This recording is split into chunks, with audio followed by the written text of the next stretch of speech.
Hey everyone, today we're going to be taking a look at something pretty cool. We're going to be looking at the Sammy Atomiswave. Now I have a bunch of different things out here, not all of which you can see on camera, but we'll get to all of that. So this is it. This is the Atomiswave.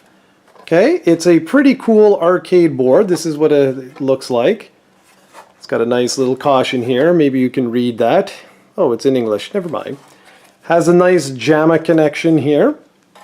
And if we look here, you've got two dip switches, an audio out, sound controller. You have something interesting here, which is a communication port, I believe, a serial port, rather. And you have VGA out.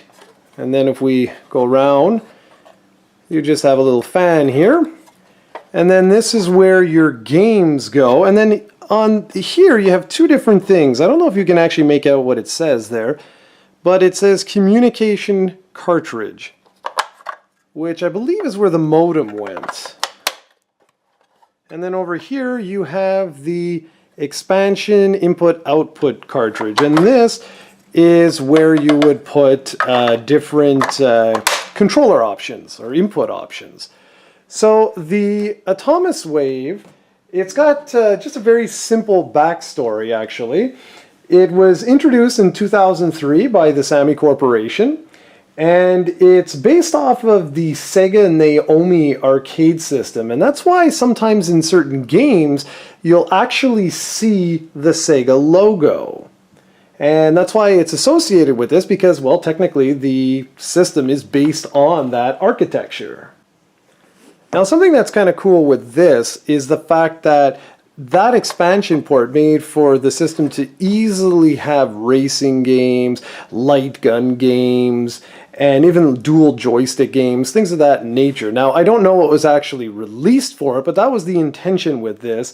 And with the communication port, the idea was that you would be able to connect to the internet so that you could have online multiplayer and also online player rankings. But that was actually discontinued. It was called AW.net, I think is what it was called, Atomiswave Net. And it was eventually replaced by the All.net that Sega had or was using, because if you know, in 2004, Sega and Sammy merged together to form Sega Sammy Holdings. So let's talk a little bit about the games. So here is an example of an Atomiswave game. I will zoom in close there. Ooh. Now, I want to let you guys know a couple of very important things here. These games are very easily bootlegged today. If you're looking for one of these games, what you need to do is turn it around, and you've got 4 screws there. Open these up and look to make sure that the little tiny boards inside are authentic. The other thing is, look in the corner there. See the way this is rounded? It might be a little harder to see, but it's actually rounded. Typically the bootlegs would be very straight cut.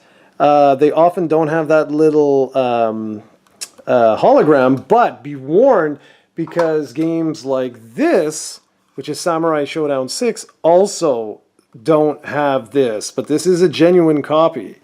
Now, another thing that you can typically do is look here. See that serial number? Check online if you see one on eBay to verify if it's a counterfeit serial number, because they typically use the same ones over and over and over again. But to be 100% sure, ask the seller to open up the cartridge. It's the safest way of telling whether or not it's a bootleg. So one thing that's kind of interesting with this is that SNK, when they moved on from the Neo Geo MVS and the Hyper Neo Geo 64 was a failure, they selected the Atomiswave as the follow-up to the MVS. And this is a 1-slot MVS. You can see there it says SNK. This is my 1-slot. I do a lot of testing with this guy. I typically use my super gun, obviously with this one. I have another one that it's in better condition than this. That's the one that I typically record footage from, and also my consoleized MVS. So yeah, so when SNK moved on from this to that, they promised they were going to release 5 games, and well, here are the 5 games. There was, well, I won't show you them in order, we'll save that for reviews. There was the King of Fighters 11, and every one of these is authentic. I've opened them all up to confirm. So there was this one. There was... This was the last one they released, which was Metal Slug 6. These, the authentic ones, are quite expensive today. Just warning you now if you want to look at them, look into them. There was Geo Battle Colosseum. Now this one was very interesting because it's sort of like Smash Brothers for SNK fans.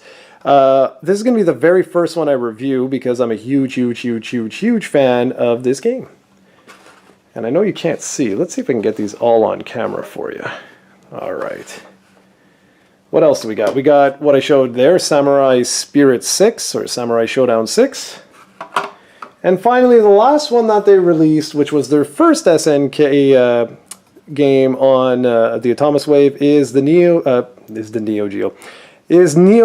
Good Lord, man! The King of Fighters Neo-Wave. Just forget it. I can't pronounce anything today. So these were the 5 games that were produced by SNK for the Atomiswave. And you'll notice that if I take, say, Top Hunter here, this is an MVS cartridge, you'll notice, look at the size of this thing, and if I put this here, a slight difference, wouldn't you say? Very slight difference. What the heck is that? Oh, it just says Atomiswave on it. Interesting. Yeah. So quite a size difference there. I've got a few other games. There's Knights of Valour, The Seven Spirits. This is a great series that I hope to introduce some of you guys to. And then one of my favorite shooters is Dolphin Blue. This is a great game. And I have one more game, but it's in my other Atomiswave. This Atomiswave doesn't actually work anymore perfectly. And that game is a little bit of a surprise. You'll see it in the next video. And those are the 8 games that I currently have. There's 5 more that I'd like to get, but it's going to take a little bit of time for me to actually find them. Now, one thing that this system is known for is having problems with the diodes that control your glorious buttons. So when I boot this up in my Supergun, what happens is it says that, say, button 1, 2, 3 are always on, meaning they're always triggered. Which isn't true. They're not. I won't even plug in the arcade sticks and it says that they're on. So that's very typical. So if you buy one of these, make sure that the person either takes a picture of the input-output test page on any of these games. You just go into these system settings and get them to do that to prove to you that yes, the system works just fine. And speaking of which, one thing that was really cool with this that was made very popular back in the day and even today is the Unibios of the MVS. The MVS was just great for that. If you purchased the Unibios, it would allow you to switch between Japanese and English. This has that sort of thing built in. So you can actually go in and switch the region for these from North America to Japan. I really like that. So I'm going to review all of these games in the North American mode. Now don't worry because most of these have blood options and things of that nature that you can toggle on or off. Alright? One more thing that I really like with this system pertains to these 2 slots right here. The audio out allows you to basically output stereo sound, which is really great. You can do it through the JAMA too, I believe. VGA out, I might be wrong though, but anyway. The VGA out allows the games to display in up to 480p. Yeah! Awesome. Now, the system itself wasn't super successful, and the main reason for that is because it just didn't have a chance to be really successful. There were only 25 games released on the Atomiswave, with the system coming out in 2003 and going for about a year really strong, but then Sega and Sammy merged in 2004 and already the releases started to slow down. What I like to say is that there were regular releases for the Atomiswave from 2003, 2004, and 2005. However, by 2006, there was no real point in making games for the Atomiswave anymore because, well, the companies had merged and Sega had way more experience, vastly superior hardware. Why bother? You know what I mean? Like, what was the point to support the Atomiswave when there were better options out there?